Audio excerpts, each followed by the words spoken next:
So I'm wearing this top because of you, by the way. Why? Because I know you were in Manchester for a little bit. Oh shit! Yes, there you go. There, yeah.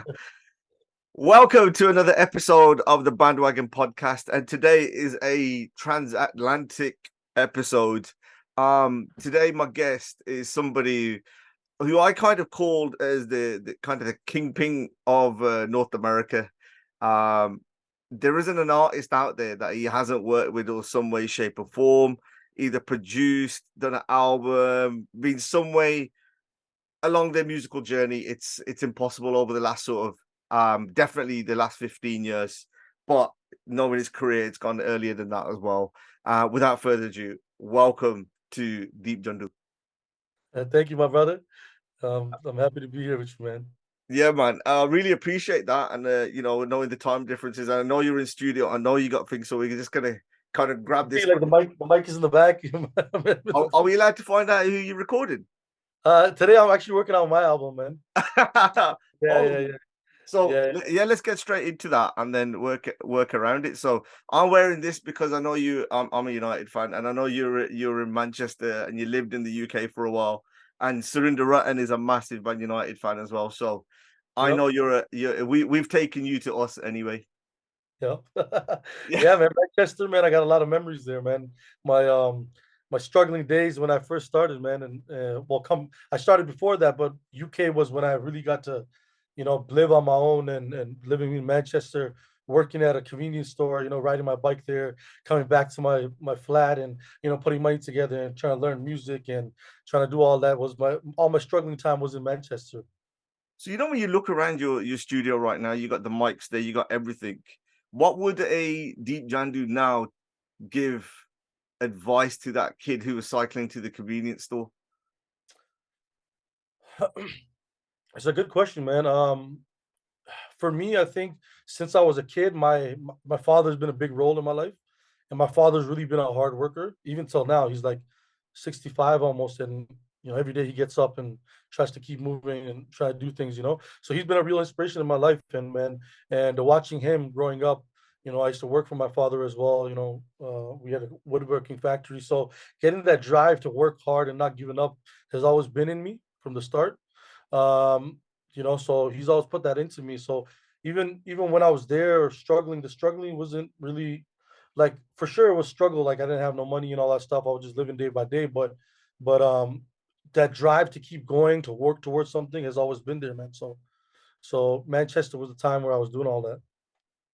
As a father yourself, and seeing the lessons what your father taught you, what is some of the things that you keep close to you apart from having that work rate? Because I know he was very close to you, and your chacha was involved in your early part of your career. Being one of the kind of the musical inspirations in your career, Sure. but around that, what were some of the lessons that you can take away from both of them? My chacha was, when I started off, he's the one kind of brought the music to me because I was just a kid. He seen I had an interest in music, and he was a rapper. At that time, he had a rap group, hip hop rap group, and he would take me along with me to his shows, and I used to DJ, and then I started getting into production. He got me my first computer. So really, he kind of saw my talent at an early age, my chacha, and pushed me towards that.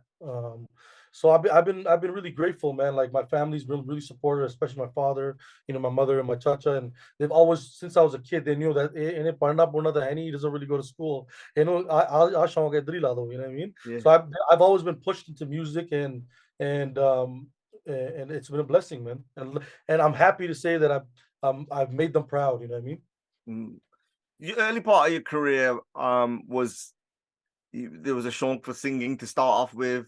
And you were also starting out as a DJ. Is that right? Yeah. So how from that, what was the journey to get into kind of production? Because those skills are massively different. You still could have the love for the music, but they are different skills that are needed. And quite easily, if you get discouraged from doing one, you could just say, "Well, fuck this! I'm not doing anything at all with the whole game." So how did you kind of move from one area to another?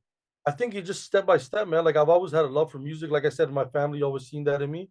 So, when you first get into music, First I was just a fan of music generally. Like I used to collect CDs, have every album out there that came out, especially from Punjab. Any albums coming out there, I'd go to the store, local store, buy the CD. So I've always, been that guy being involved and seeing what new is coming out. And then when the internet came along, new albums coming out, started downloading the newest albums.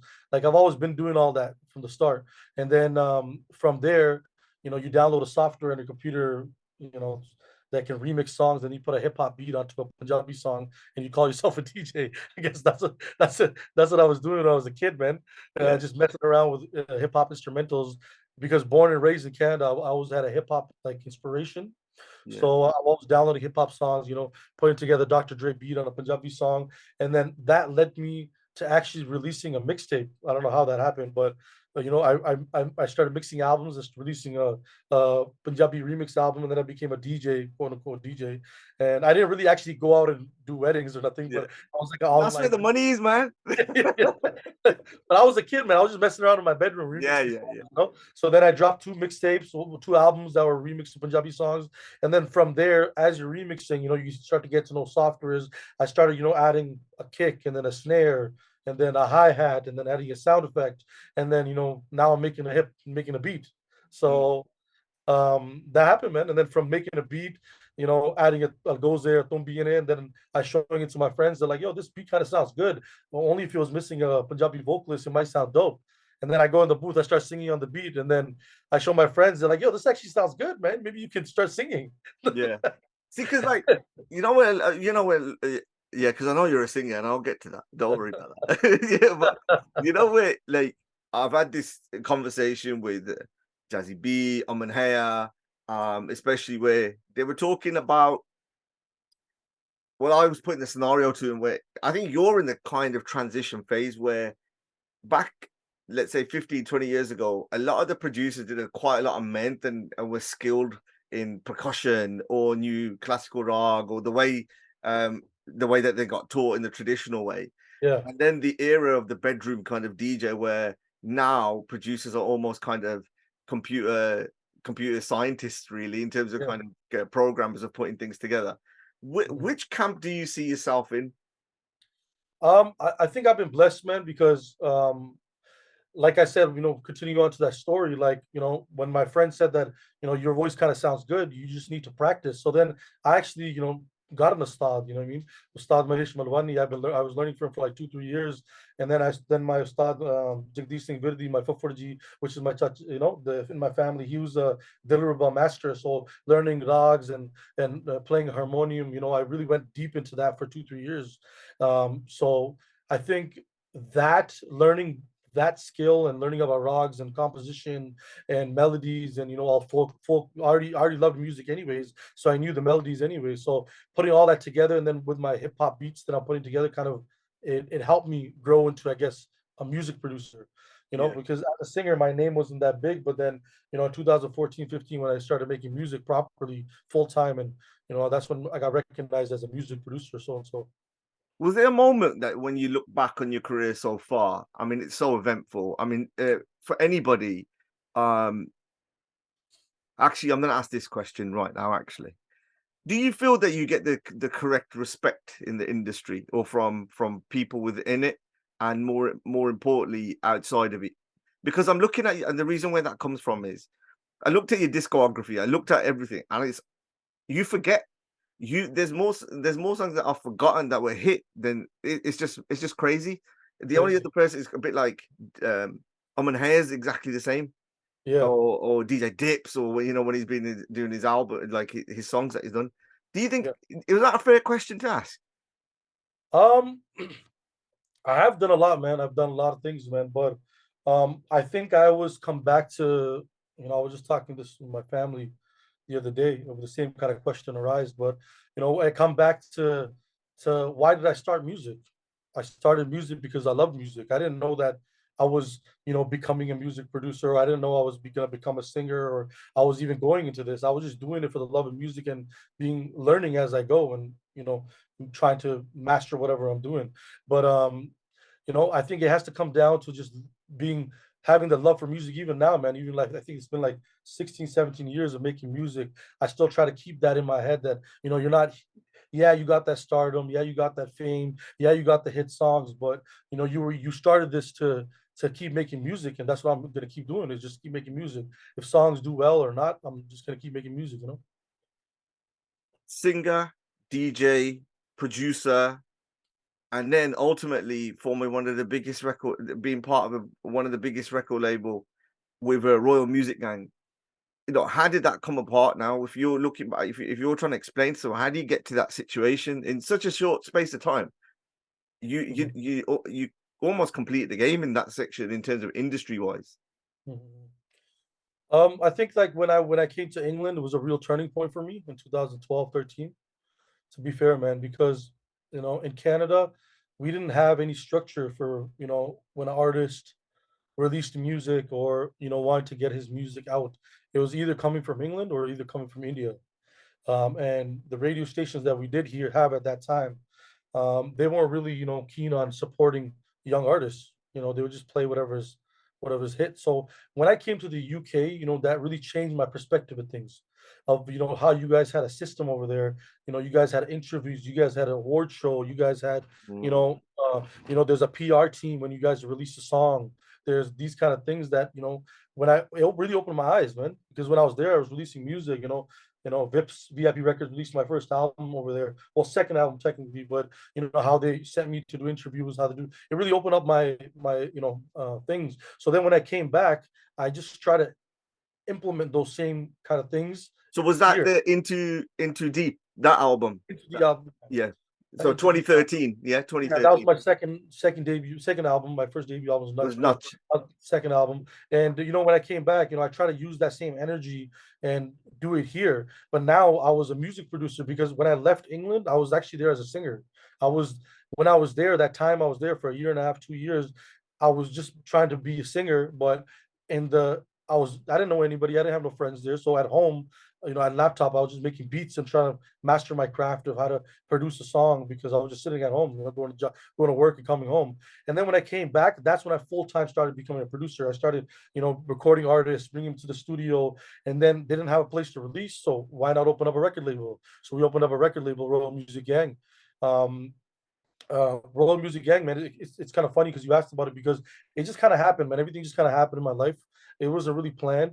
I had one of my best friends, the name of Pinder Taliwal. He was in India at that time, but he was from Canada. Like we worked together, and he saw what I was doing over the internet at that time, and he's like, "Yo, Deep, man, I'm in India. You need any help out here to get your music heard? Whatever you want me to do, I do it." I'm like, "Man, just go to every TV station, go to every radio station, show him my music videos, and get it played." So he started getting it played and kind of becoming my manager, and then we opened up a record label called Royal Music Gang. And then he was I was making the music in Canada, and he was releasing it in India, kind of thing. But then he passed away a few years later, so I had to keep the dream alive what we started, and we just kept pushing forward, and more artists started coming.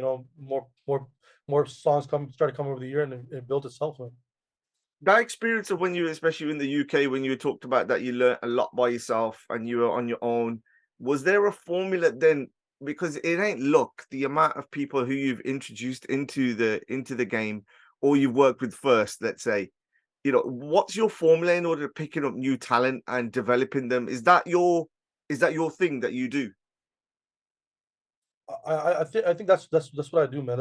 That's what I enjoy. I enjoy um, when an artist is new and he needs some kind of direction, telling him what kind of songs to do, what kind of lyrics he needs to sing, finding the right song for his voice, making sure the videos come out right. I'm more I don't know what that's called, an A&R or whatever that's called, but I like doing that, producing the beat for him and making that happen. That's why you see, like, I've launched so many artists, and making a song for a hit singer is so much easier because he already has a following.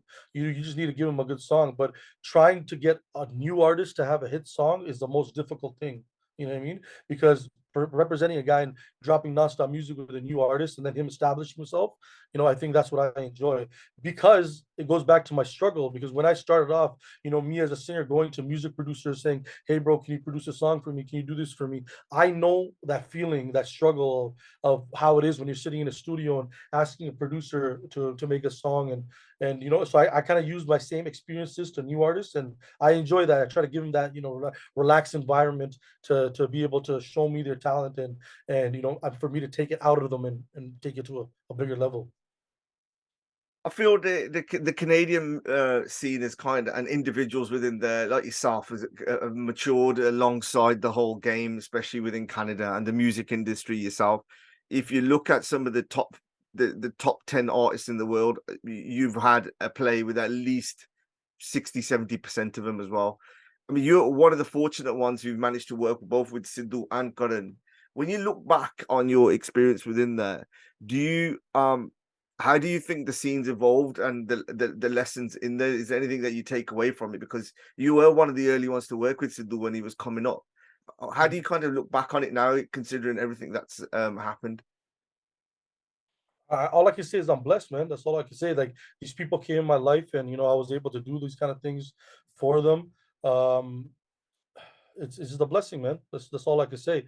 Even for Karan, seeing him in his early days, um, becoming from a writer to himself as an artist and experiencing those things, like those kind of things are like memories that I can't even explain. You know what I mean? We're sitting in the studio all night, all those things. Even with Sidhu, like his experience of how he approached me and how those things happen, like just things that will live with me forever. And only the people that were there for those experiences can see what happened at those times. And it's been a blessing, man. And I hope I keep bringing new talent to the industry and keep bringing new music. That's what my goal is. When you work with the more experienced artists, like with Jazzy, when on Trendster, what was something that you saw different there, and was there any lessons you picked up in that collab as well? Sure, man. My whole thing is collaborations. If you see, like Jazzy B, Baji Devi, Maxus Puri, Karan Garewal, I just did a song with Arif Lahar. Like, I love to work with people that I grew up listening to. You know what I mean? On a music level. And it's not even about the money, it's not even about nothing. Like, even Jazzy B, Baji, you said trendsetter, like the whole time that I was there at the music video shoot, I was like it was like a fan, you know what I mean? It was like, I can't believe I'm producing a song for Jazzy B, Baji, and he's here in front of me, and I'm able to ask him one-on-one of his life experiences. That's what I took away from that. The whole time asking Baji, so if this happens, what did you do? When this happened, what did you do? What should I do? Like, I'm just trying to learn. And big shout out to him, man. He gave me a lot of good advice, and everybody that I worked with that's been in the game that's older, like Sukshinda Shindapaji, the whole time that I was working with him. Like, I remember when I was a kid, I waited in line when his albums were coming out to get an autograph by Sukshinda Shinda when I was a kid, and here I'm doing a song with him. You know what I mean? So, like, those kind of moments are priceless for me, and it's amazing that I'm even at a point in my life where I'm able to do those collaborations. But it's so rare to kind of even hear an interview with yourself, really, in this kind of format where you haven't really. I think you've only given a few in the last sort of 10 years, really, to be honest with you. So Yeah, for you to kind of share your experience like this is gold as well, because there'll be somebody who'll be seeing you as a Sukshinda Shindai in their eyes in terms of learning those lessons. Just yeah. kind of moving on to in terms of Canada again. Like the world now, how music is made. You could be producing in Canada, lyricist in the UK, producer in India. It's kind of a global thing. What's your opinion on that, especially in the current climate of the market? It's amazing, man. Like, before, back in the day when I had to send a song, it would take days for a Tumbi to come back, or maybe I'd have to go to India for a month to record the Tolki, the Tumbi, the Vaja from all the artists there and bring it back. Now it's like so easy. I can make a song, I can arrange a song, and the same night I can send it to India, and the next morning the Tumbi player, the Vaja player, whoever I want can record on there, or even an artist. I can send it to an artist here, probably send me your vocals, or whatever it is. It's so much more easier, so much easier to release music. You know what I mean? Mm. And I think it helps. It helps situation, and aligns with that. That experience for recording artists and doing that. I opened up a website called Saj.com to help music producers, because when I started, like, for me, because I'm Canadian born, slowly my Punjabi got better and all that stuff got better. But for me to call someone in India, say, Paji, I want to be recorded, I got like hustled so many times. Like I sent money and that I never got what I wanted. I want this, and someone ran away with the money. So that experience, even that. So that's why I opened up a website called Saj.com. You can literally go on there and you can put in, I want a tumbi on this scale, this rag, and hundreds of tumbis will come down. Or you Wow. can say, you can say I want a vaja on this rag, on this key, this tempo, and thousands of vajas will come out. So I'm just trying to grow the scene and make it easier as well. That is amazing. I did not know that. Honest to God, that is brilliant, man. That is brilliant. Well done for that. Well done. Give you your flowers on it. With the size, as you experienced when you were in the UK, you know that there's kind of friendly competition between the Midlands and London scene. The scene now in Canada, is there a space for that healthy rivalry between Toronto and Vancouver? Um, I've always been going to Vancouver, so I have a good relationship with everybody, man, to be honest. And it's never really felt like competition here. Like there might be groups where everyone chills with different groups and all that stuff, but when it comes to uh actual competition, I think everyone's just doing music, man. In Canada, no one's really trying to compete, like Harj from Vancouver is my homie, Intense is my brother. Like any other music producer, Prophecy, all these, everyone that's making music out here, we all know each other and we all respect each other. So it's not really any competition, man. We wish well for everybody, and well, I wish well for everybody, and it should be the same all around, man. And we're just here to make music, man. That's all it is, and represent Canada. Bringing it full circle to the new album. So how is this album different to every other album that you've been involved in? Uh, well, I'm doing two albums. I'm announcing it on your show right now. First album that's coming out is like it's like a multi-album, various artists. So there's 10, 11 big artists on the album, and I'm just producing that album. And I'm gonna start doing it every 3, 4 months where I get like 10 artists, I produce them, and then I drop an album. 10 artists, produce them, drop an album. So every few months. So I've been really working on that. That's coming out first. And then March 26th is my solo album. And that album has crazy features on it, man. I can't wait for everybody to hear it, and I hope they like it, man. We've been working on it hard. Do you think I was Rick Rubin did an interview where he turned around, he goes, when I was making an album, the fans came last. It was Yeah, for me, it was from that. Is that something that you're feeling with these for albums, sure. or is it different? For sure, man. I've never really made music saying, that, even like when artists come to me in the studio, like a new artist, and he's saying, Paji, I want to make a song. The first question I ask him is, what do you want to do? Like, what's your vision? Because if you start saying that, I want to become a star, I want fans, I want this, I want money, I want this, I tell him right away, man, that you're in the wrong field, man, because you have to do it for the love of music.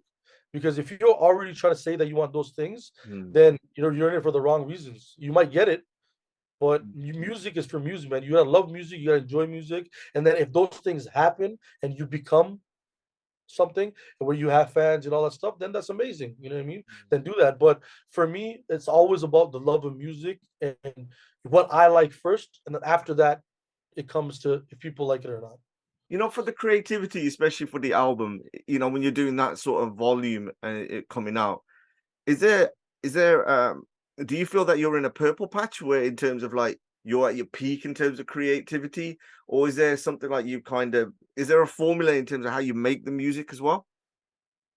Um, Not really, man. We're just in the studio every day, bro. To be honest, we're like we wake up, we go in the studio, and we're there for like 12 hours. Go home, and it's literally like we're there grinding morning and night. And I've been fortunate that I have a team that really puts me on those lines to be like, get in the studio deep. You gotta keep doing this. You gotta do that. And I have a team in India that pushes me. Hey, we gotta do this. We gotta do this. So I'm always doing something, always creative. But you're right. You do need to sometimes take a break. Like I'll take like a month break of not listening to any music, and then I'll come back at it. You know what I mean? So. For creative purposes, for sure, you gotta give your mind a little mental break because it's all music is all mental. I know you were pressed for time, so I'm gonna kind of wrap it up in the next couple. Um, in terms of when you're what do you see the kind of next after these albums? What do you see the future of yourself in the next sort of 5 years to be like? I think for me, I spent a lot of time these last so many years really producing for a lot of people. And I think now I'm gonna be focused a little bit more on myself. I feel like me as in dropping more of my own music, my own songs, and working with big artists in production. Like production is never gonna stop in the sense of launching new artists. I'm always gonna do that, try to find the new guy and put my time and energy in there. But this year and the next years to come, I'm gonna be dropping more of my own music, man. Okay, last question, and I know that you've got to go on, and we'll definitely do this again once it's all Sure. all launched. This is known as the bandwagon. So this is a space where I ask all the guests: is there a bandwagon that you want to jump on? Is there a bandwagon that you want to jump off? Or is there anything that you want to get off your chest that's building up inside? This is your space to kind of share it with everybody. Bandwagon jump off or jump on? No, you could choose. You could choose on, off, or you could just say anything random that you just what's pissing you off, or what's anything. You can say it here. You can say it here. Um, I think that if we talk about music industry, I think artists need to work together more. That's been on my chest a little bit for the past little while. Um, the mainstream world, everybody works together. They always do collaborations. Like back in the day, there'd be big collaborations coming with one artist with another, and it would just make everything grow bigger. And you'd be like, whoa! I think the industry really needs that more. I know every artist is doing their own thing, and every artist is releasing their own music, but collaborations, I think, is needed more, man. Especially with other cultures as well, not even just with us.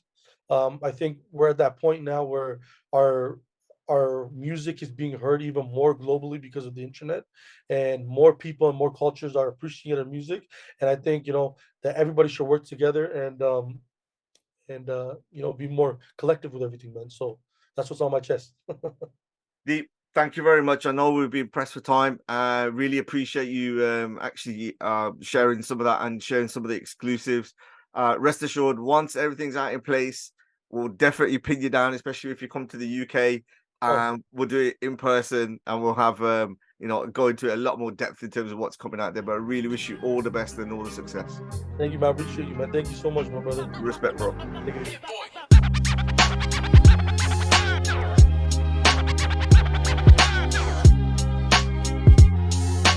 Those were